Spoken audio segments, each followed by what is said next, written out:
Well, hello and welcome to the Switzer update. I'm Peter Switzer, of course. And the big story around this morning is that the RBA's cash rate, which is now 3.1%, according to a Deutsche Bank economist, could go up 1% more.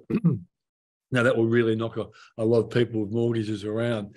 That, I guess, is a big call out there. Goldman Sachs agrees with the Deutsche Bank call. The average consensus belief is there's two more rate rises, which will take the cash rate to 3.6, sorry. But if the Deutsche Bank guy is right, Phil Donahoe, well, then that will be 4.1%. That's going to be an enormous rise, and it will knock a lot of people around. Now, part of the reason why this story is more believable is because of the headline inflation rate jumping last week by 1.9% in the December quarter, taking the annual rate to 7.8%, more than what was expected. But where I think Phil and others are getting this wrong is that in the middle of this year, so many people come off fixed rate home loans around 3% or even less, and they're going to end up in 6% home loans. These people are going to cut their spending. Some of them are going to put their houses on the market. House prices, I think, will fall. So I think the Reserve Bank is mindful of this, given the fact that a lot of this problem around interest rates was created by Dr. Phil Lowe in being so optimistic that rates wouldn't rise so quickly.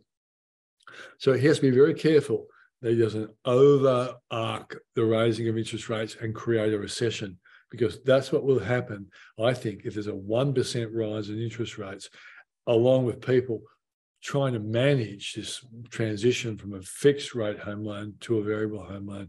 So that's going to be a really interesting issue to watch. At the moment, the consensus of economists are saying there will be 2.5% rises, but over time, things could change if inflation doesn't come down.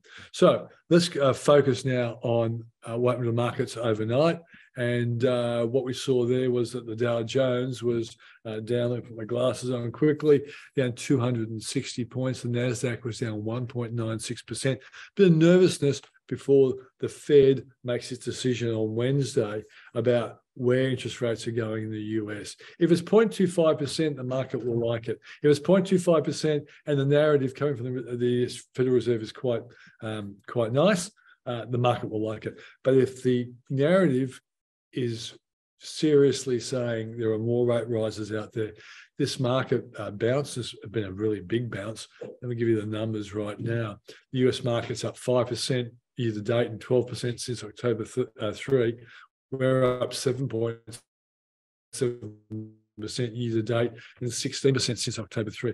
All that would set us up for at least if the Federal Reserve is talking tough this week, the market is likely to sell off, and there's a lot of short-term sellers who've made buyers who've made money, and they could easily sell off to lock in their profit. But I think that will also eventually not go as far down as it did in 2023, and that would be a buying opportunity. But you'll have to wait and see what the Federal Reserve does this week. Fingers crossed, it's not bad news.